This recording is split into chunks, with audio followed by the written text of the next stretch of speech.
नमस्कार दोस्तों। किसी ने मैसेज किया है कि भैया जैसे आप कहते हैं कि कोई कितना दिन ताने मारेगा, एक दिन शांत हो जाएगा, लेकिन सब भूल तो जाएंगे। लेकिन मैं तो कभी सोची ही नहीं थी मेरी लाइफ में ऐसा भी होगा। पहले जब डॉक्टर बनना चाहती थी, घर की कंडीशन सही नहीं थी, इस वजह से वो पीछे छूट गया। और जब इसकी तैयारी के लिए आई तो ये इस तरह से ख़राब हो जाएगा, सोचा नहीं था। और साथ में ऐसा कुछ होगा, मैं तो ये सोच के डर जाती हूँ जब वो रिज़ल्ट का पीडीएफ आएगा, उसमें बड़ी बहन का नाम नहीं होगा जिससे सब उसे सही समझते थे। और ख़ासकर मेरे मम्मी पापा, तो मैं खुद के लिए सोच के उलझन में आ जाती हूँ। कहीं भी बैठते हुए सोचती हूँ बस गिनती के दिन बचे हैं। इस नवंबर में आएगा चाहे जब, और उस दिन बहुत फ़ोन आएंगे और सब क्या सोचेंगे, कैसे इसका नहीं हुआ और उसका हो गया। मेरी कंडीशन बड़ी अजीब हो गई है।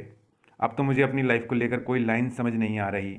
पहले डॉक्टर का सोचा, वो तुरंत छूटा, और जब पुलिस की तैयारी की वो इतना ख़राब हुआ। अब क्या करूँ और क्या सोचूं। सबसे पहले तो मुझे ये समझ नहीं आता कि इतना परेशान अगर तुम हो रही हो तो फिर मेहनत क्यों नहीं करी थी, क्यों नहीं तैयारी करी थी। जब इतना तुम्हारे लिए ये सब चीज़ें इतनी मैटर करती हैं तो तैयारी करनी चाहिए थी। जब तुम इतना सब प्रेशर झेल ही नहीं सकते और तुमको लगता है कि ये सब होगा, ऐसा होगा, वो होगा, ये होगा, तो फिर ये वो होगा के चक्कर में इतना उलझ गए हो। तुम पहले क्यों नहीं सोचा फिर? जो अब सोच रहे हो, जब पहले नहीं सोचा तो अब क्यों सोच रहे हो? तो ये चीज़ें सही नहीं है। और दूसरी बात है कि जैसे तुम बोल रही हो कि सब भूल जाएंगे, सोचा नहीं था मेरी लाइफ में ऐसा भी होगा। देखो, बहुत कुछ लाइफ में फर्स्ट टाइम ही होता है। और जो हम सोचते हैं ना, ज़रूरी नहीं है कि वैसा होता है। हम सभी बचपन में जैसे कुछ लोग सपने देखते हैं या ऐसे सोचते हैं कि हम ये करेंगे, वो करेंगे, ऐसा करेंगे, वैसा करेंगे, लेकिन कुछ भी नहीं होता। मैं एक छोटा सा एग्जांपल देता हूँ। जैसे हमें लगता है कि हम अपना भविष्य चुनते हैं, करियर चुनते हैं, लेकिन वास्तविकता यह है कि हम करियर नहीं चुनते, करियर हमको चुनता है। और इसके बहुत सारे एग्जाम्पल है। एक छोटी सी इंटरव्यू है, जैसे लोग इंटरव्यू वगैरह देते रहते हैं, सेलिब्रिटीज़ के इंटरव्यू आते हैं, तो आपने देखा होगा ना, बहुत सारे सेलिब्रिटीज़ बोलते हैं, बहुत सारी लड़कियां लड़के बोलते हैं कि मैंने तो कभी इस लाइन में आने का सोचा भी नहीं था, मेरे तो दूर दूर तक ख्वाबों ख्यालों में नहीं था। मैं नाम नहीं लेना चाहता, लेकिन कुछ एक्ट्रेस हैं जिनकी मार्कशीट्स वायरल हो रही हैं, हुई हैं, और उनके मार्क्स इतने अच्छे थे, 10वीं 12वीं के इतने अच्छे नंबर थे। और वो खुद कहती हैं हमने कभी सोचा ही नहीं था, हम तो स्टूडियस स्टूडेंट थे, पढ़ने वाले स्टूडेंट थे, और अचानक से इस फील्ड में आ जाते हैं। कईयों कितने कितने इंटरव्यूज़ तो मैंने देखे हैं जहाँ पे एक्ट्रेस बोलती है, लड़की बोलती है कि उसके फैमिली में सारे आईएएस पीसीएस अधिकारी हैं, और वो भी बड़ी होकर आईएएस पीसीएस ही बनना चाहती थी, लेकिन अचानक से कहीं पे वो मॉडलिंग का ऑडिशन निकला और ऐसे ही शौक शौक में चले गए वहाँ पे, और हो गया। और हो गया तो ऑफ़र मिलने लगे, और फिर ऑफ़र मिलने लगे तो बस वही करियर बन गया। इस तरीके की जाने कितने। और जिन लोगों को बचपन का सपना होता है कि बड़े होकर डांसर बनना है, एक्टर बनना है, जो मर्जी, वो संघर्ष करते रह जाते हैं, लेकिन उनका नहीं होता। अब मैं अपनी बात ही करूं, मैंने कभी नहीं सोचा था, मतलब जिस लाइन में मैं हूं, जैसे मैं एस्ट्रोलॉजी की काउंसलिंग करता हूं, कंसल्टेशंस, मैंने कभी नहीं सोचा था कि बड़ा होकर ये काम करूंगा मैं। वो अलग बात है कि मेरी लाइफ में काफ़ी एक्सपीरियंस है, मतलब मैंने नौकरियां भी करी है, काफ़ी कुछ किया है, लेकिन ये मेरा शौक था। अब मैं एस्ट्रोलॉजी और इस तरीके की काउंसलिंग कंसल्टेशंस देता हूँ, लेकिन कभी बचपन में नहीं सोचा था। मैंने जो सीखी थी, ये ज्योतिष सीखा था, बस ऐसे ही सीख लिया था, शौक था मेरे को। लेकिन क्या होता है कि आपको पता ही नहीं चलता कब आपका शौक प्रोफेशन बन जाता है। लेकिन मैं अपने आप को खुशकिस्मती समझता हूँ कि जो मेरा शौक था वो मेरा प्रोफेशन बना। अभी भी मैं जो वीडियो बनाता हूँ, ये भी मेरा शौक है। मेरे को बचपन से था कि ये सब तो मुझे मोटिवेशन स्पीकिंग मेरे को करनी है, चलो वो मैं करता हूँ। लेकिन सब इतने खुशकिस्मत नहीं होते कि जो शौक को अपना प्रोफेशन बना सकें। कई लोग होते हैं, जैसे मैंने आपको बताया कि फिल्म इंडस्ट्री में लोग जाते हैं, वो बचपन से एक्टर एक्ट्रेस बनना चाहते हैं, लेकिन क्या होता है कि वो सपोर्टिंग एक्टर बन के ही रह जाते हैं, या जैसे पीछे वो जो लड़के लड़कियां नाच रहे होते हैं, वो बस वहीं तक उनका करियर सिमट के रह जाता है। और मैंने देखा, अगर आप भी ध्यान दोगे, जो पीछे लड़के लड़कियां नाचते हैं ना, वो बहुत खूबसूरत होते हैं, अच्छा परफॉर्म करते हैं, लेकिन भाग्य उनका साथ नहीं देता है। इसलिए अगर हम ये सोचें कि सब कुछ हमारे कंट्रोल में ही है, तो वो व्यक्ति तो हमेशा ही दुखी रहेगा। एक्सेप्ट करना सीखो। ज़िंदगी में बहुत से मौके आते हैं जहाँ पे टॉपर्स पिछड़ जाते हैं, और जो पिछड़े हुए होते हैं वो किसी ऊंची फील्ड में चले जाते हैं, आगे निकल जाते हैं। सब कुछ अगर हमारे बस में होता फिर बात ही क्या थी। और तुमको मैंने कितना समझाया, इन सब चीज़ों में है ही कुछ नहीं। भूल जाते हैं, सब भूल जाते हैं, कोई किसी को याद नहीं रखता। समय के साथ रिश्ते नाते भी छूट जाते हैं, सगे रिश्ते नाते। जब शादियाँ हो जाती हैं ना, अभी तुम बच्चे हो, बचपना है, चलो उम्र बड़ी होगी, लेकिन ज़िंदगी का तजुर्बा नहीं है इतना। तुम देखना, जो भी लोग हैं जिनको एक्सपीरियंस है वो जानते हैं, जब शादियां हो जाती हैं ना, शादी के बाद बस अपना पति, अपनी पत्नी और बस अपने बच्चे, यहीं तक रिश्तेदारी सिमट के रह जाती है। कोई किसी से मिलने नहीं आता, कोई किसी को पूछता नहीं है, फ़ोन पे भी धीरे धीरे छोड़ देते हैं। मिलने क्यों नहीं आते?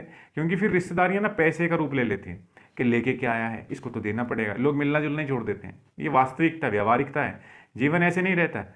और बाकी जो तुम डर के बैठी हो कि फ़ोन आएंगे फ़ोन, तुम पहले ही कह देना, तुम पहले से ही बोल दो सबको कि मेरा एग्ज़ाम ख़राब हुआ था, वहाँ पे मेरी तबीयत ख़राब हो गई थी, पंखे चल नहीं रहे थे, जैसे तुमने बताया भी था, पंखे चल नहीं रहे थे, गर्मी की वजह से तुम्हारी तबीयत ख़राब हो गई, जिससे कि तुम्हारा एग्ज़ाम ख़राब हो गया। तुम पहले ही बोल दो। किसी की एक्सपेक्टेशंस रेज ही मत करो कि हाँ ये है वो है। मुझे आप क्लियर बोल दो, मुझे नहीं लगता मेरा होगा, क्योंकि मेरी तबीयत ख़राब हो गई थी, जिसकी वजह से मेरा एग्ज़ाम ठीक हुआ ही नहीं। सिंपल सी बात है। तो जब तुमने पहले ही सबकी एक्सपेक्टेशंस को डाउन कर दिया, तो सबको पता है कि इसका तो होगा ही नहीं, और नहीं होगा तो कोई कुछ बोलेगा ही नहीं। और मैं फिर वही कहता हूँ, अगर बोलेंगे तो कितने दिन, एक ही दिन तो फ़ोन आएगा, बस ठीक है।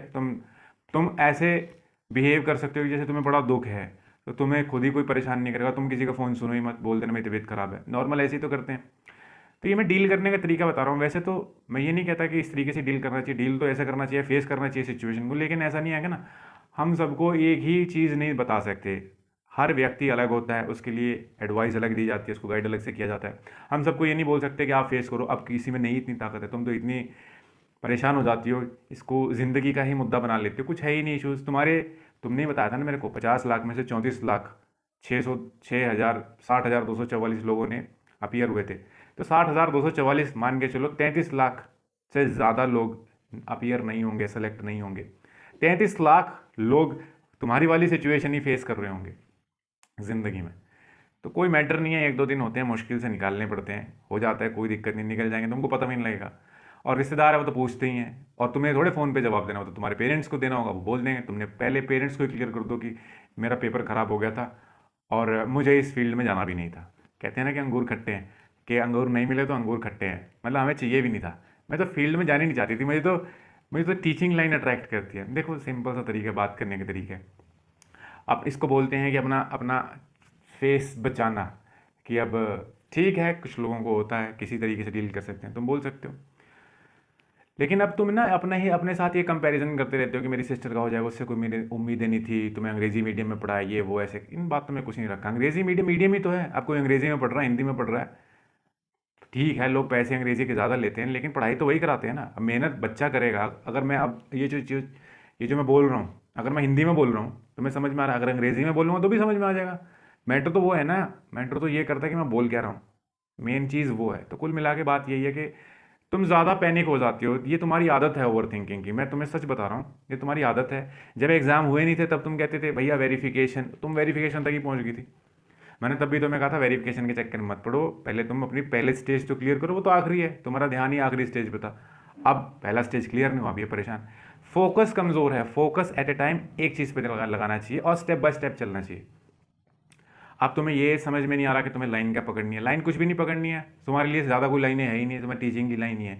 एक तो तुम्हारा क्योंकि कॉन्फिडेंस लेवल बहुत कम है, ऊपर से तुम्हारी फाइनेंशियल सिचुएशन कोई इतनी है नहीं तुम्हारे पास, और बाकी तुम्हारा कॉन्फिडेंस लेवल भी कम है, फाइनेंशियल सिचुएशन वीक है, तुम्हारे में पर्सनैलिटी इश्यूज़ भी इतने सारे हैं। तुम ओवर थिंकर हो, इतनी ज़बरदस्त ओवर थिंकिंग करते हो कि छोटी सी चीज़ जो कि बिल्कुल किसी मतलब पैनिक लायक भी नहीं है, तुम उसको भी इतनी पैनिक के लायक बना देती हो। यार मैं कभी कभी सोचता हूँ कि इतनी छोटी सी चीज़ों को लेकर इतना डिस्टर्ब हो जाते हो। ज़िंदगी की असली चुनौतियों का तो तुम्हारे साथ सामना ही नहीं हुआ। जो रियल प्रॉब्लम्स होती है, रियल स्ट्रगल होती है, उससे तो तुम्हारी अभी अभी उनसे मुलाकात ही नहीं हुई है। कुल मिला के ऐसा है कि देखो, मैं यहाँ पे यही कहना चाहता हूँ कि ज़िंदगी ना, मैं एक एक्सपीरियंस की बात बता रहा हूँ, उम्र के साथ जो ज़िंदगी है वो डिफ़िकल्ट होती जाती है। इसलिए हमें भी थोड़ा अपने आप को एक्सपोज करते करते मजबूत बनाना पड़ता है। स्थितियाँ हमारे लिए आसान नहीं होंगी, हमें ही थोड़ा सा मजबूत बनना पड़ेगा, और वो प्रैक्टिस से हो जाता है। थोड़ा थोड़ा थोड़ा थोड़ा करने से हो जाता है। एक दिन में, एक रात में कुछ नहीं होता है, लेकिन तुम अपना माइंडसेट बदलो कि मेरे को थोड़ा सा इंप्रूव करना है, तो वो हो जाएगा। अभी तुम कहते हो कि मेरे सामने लाइन क्या बची है, तुम ट्यूशन पढ़ाने लगी हो, तुम बोलती थी कि मैं आस पड़ोस के बच्चों को पढ़ाती हूँ, अच्छी बात है, पढ़ाओ, और धीरे धीरे किसी स्कूल में लग जाओ। बीएड मैंने आपको बताया था, बीएड कर लोगे तो स्कूल में नौकरी मिल जाएगी। तो स्कूल की नौकरी की क्या पूरी है, ज़्यादातर लोग टीचिंग में ही तो हैं। टीचिंग में मैं ज़्यादातर लड़कियाँ जिनको मैं जानता हूँ, ज़्यादातर नर्सिंग में है या टीचिंग में, दोनों ही फील्ड अच्छे हैं। तो कोई दिक्कत वाली बात नहीं है। आप फालतू का फोकस मत करा करो, दूर की मत सोचा करो, ज़्यादा स्टेप बाय स्टेप चला करो। और ये सब चीज़ जो होती है ना, टेम्प्रेरी होता है, कोई चीज़ परमानेंट नहीं है, ये सब 2-4 दिनों की बातें होती हैं। जब हमारा रिजल्ट है, ऐसा तो है नहीं कि हमारे रिजल्ट बहुत अच्छे रहे हैं, कभी कभी हमारे रिजल्ट भी ख़राब रहते हैं, तो डांट पड़ जाती है, सुन लेते हैं चुपचाप मुंह नीचे करके आके, बस सिर झुका के आंख झुका के बैठ जाओ चुप करके, बस सुनते रहो, गालियाँ पड़ेंगी 2 गाली सुन लो, कितनी देर तक कोई देगा। और जब आप रिएक्ट ही नहीं करोगे, रिस्पॉन्स ही नहीं दोगे, कि दूसरे भी गुस्सा अपना शांत करके चुप हो जाते हैं, क्योंकि उनको पता है कि कुछ निकलना तो है नहीं भूल के। लेकिन यहाँ पे रियलाइज़ तुम्हें करना है कि तुम चाहती का हो जीवन में, और चाहने को तुम्हारे पास कुछ ज़्यादा है ही नहीं, क्योंकि यहाँ तो तुम अपनी पर्सनैलिटी को इम्प्रूव करो, जो कि बहुत मुश्किल काम है, और मुझे तो लगता नहीं कि तुम कर पाओगी, क्योंकि इस एक टॉपिक बहन के साथ कंपैरिजन में ही तुमने 1.5-2 साल निकाल दिए, और इस चीज़ से ही नहीं तुम उभर पाई। ठीक है ना। मेरी बातें तुमको शायद कड़वी लग सकती हैं, लेकिन ये वास्तविकता है। वास्तविकता को एक्सेप्ट करोगे तभी तुम इससे बाहर निकल पाओगे। बहन के साथ तुम्हारा कंपैरिजन होना ही नहीं चाहिए, तुम्हारा कंपैरिजन सिर्फ तुम्हारे साथ होना चाहिए। तुम खुद में देखो, तुम्हारा खुद को समझने का नज़रिया होना चाहिए, तुम्हें इस चीज़ पे ध्यान ही नहीं देना चाहिए रिश्तेदार क्या कहेंगे, लोग क्या कहेंगे, ये मैटर ही नहीं करता, क्योंकि लोगों ने हमेशा नेगेटिव ही बोलना है। We need to prepare for negative stuff. सब कुछ नेगेटिव है, जब तक आप सक्सेसफुल नहीं होते, जब तक आपके पास एक अच्छी नौकरी और एक रुतबा नहीं होता, सब आपकी बुराई ही करेंगे, नुक्स ही निकालेंगे। कुल मिला के बात यही है कि बहुत ज़्यादा घबराने की ज़रूरत नहीं है, शांति से निकल जाएगा टाइम।